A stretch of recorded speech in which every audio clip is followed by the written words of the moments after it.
wanted an edge guide for my palm router for quite some time. They're a little pricey though, and with the business being pretty young, the budget being tight, I decided to make one. So I'm fishing around through my scrap bucket here, trying to see if I can find something that's going to work out. I found this piece of 1/4 inch ply. It's a little floppity, but I thought it might work, right? So I figured I'd give it a try. Turns out it is crap, and I hated it, and I got rid of it and found myself a nice piece of 1/2 inch MDF. A little more strength. So here I'm going to measure in 1 inch from each side. I don't really have a reason why. Little girth, I guess. You can probably go less if you want. I found that this bumps into things when I've used it, so I may cut it down in the future, but right now, 1 inch, and it's 1/4 inch in the front. And that gives us 5 3/4 inches. So I'm going to mark that, and then I'm going to take it over to my table saw, and I'll cut that to size 5 3/4. That piece that's coming off on the side, I'm going to save that, and I'm going to use that later on. So I'm going to go through the apothecary and see if I can find a bolt that will allow this to be adjustable later on. And with the bolt, I'm going to need to fiddle some of my nuts. So these bolts have been some that I've added. Probably my grandfather added them. There's antiques in here. There's brand new. I do eventually find a bolt. I'm going to remove the base plate from the palm router itself, and I'm going to use that as a guide to measure out where the holes are going to go. I want these lined up nice, so I'm going to use an awl on this. And that's just a sharp pointed ice pick, basically. And this is going to keep it so that the drill bit doesn't walk around and hits the center perfectly. This is a 3/16 inch bit that I'm using. The bolts that I have slide in nice and easy on this because I want them to be easily removable, because I am going to go back and forth from using this freehand and use it as a guide. So this is that scrap piece that I told you about. These are going to be stabilizers later on. So they're 3 1/8 by 2 1/8 inch. And as you can see, I'm putting them on the side there. I'm going to mark out a nice center line on here, and I'm going to cut a channel out. That's where the bolt will sit and allow this to be adjustable. I end up not using what I have in my hand right now, but you'll see that later. So I mark the center of the hole. That's going to be the center of where the router bit goes. I'm using an 1 3/4 hole saw to drill this. And I'm going to mark it again with my awl just to make sure that I get it nice and centered. Take it over to the drill press. And I want to make sure I put a piece of sacrificial wood underneath because I don't want to drill into my drill press table. I'm going to clamp that down.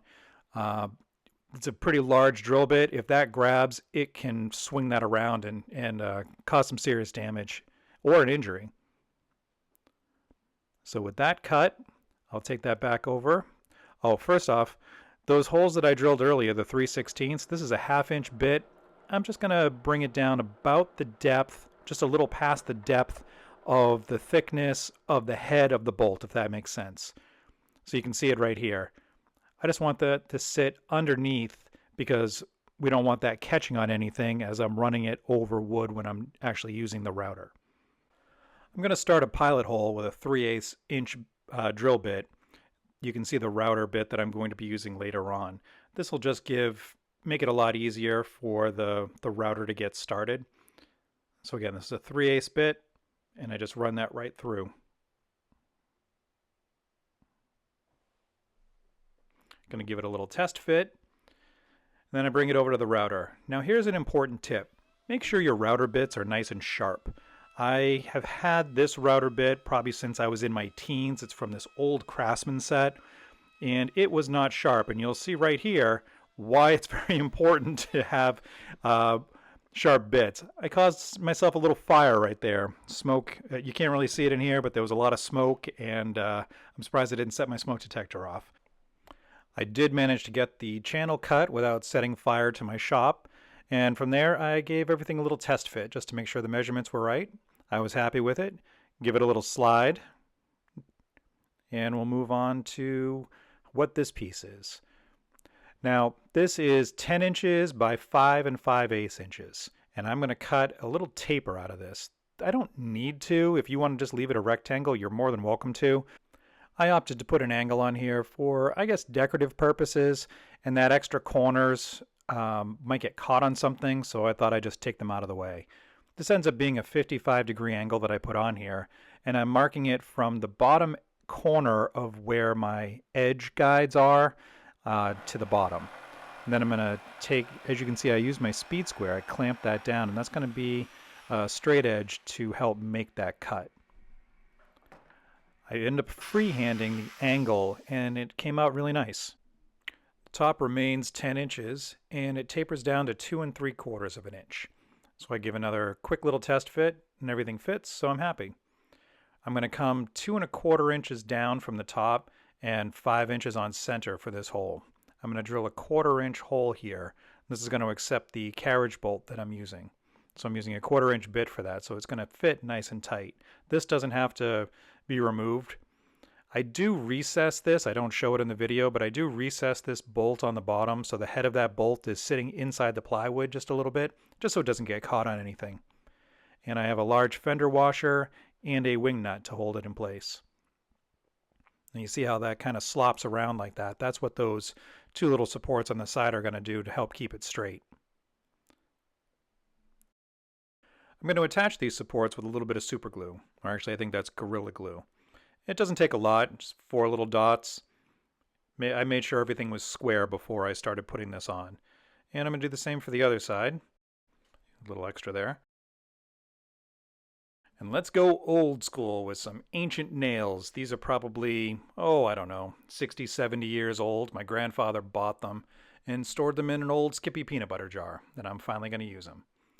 I'm going to put a nail in all 4 corners of each of the supports. I just want to make sure it's secure. I hate to find out that one of them is going to break free while I'm routing. So nice and tight, undo the bolt, and it slides. It's a little rough right now, but with some sanding that'll smooth out. I don't want there to be a lot of space in between the supports though, because if it starts to wobble, it'll throw off the measurement and might make a crooked line.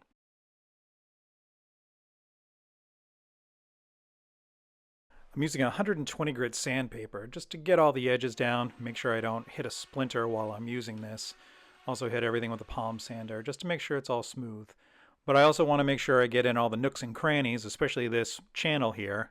Want the bolt to be able to slide smoothly, but there's a lot of burn marks because I did set it on fire as well. And with a fender washer and a wing nut, it is pretty much complete. I'm going to attach the router itself to it, and I'm using the 1-inch bolts for that. They're a little long, but I had 4 of them, and the threads matched what came out of the router. So you just want to make sure you match that. You don't want to strip the holes in your router because you'll never get that back. And there's the final product. It worked out great. I hope if you do build this, that this works out just as well for you. The only thing left to do is give it a little test run.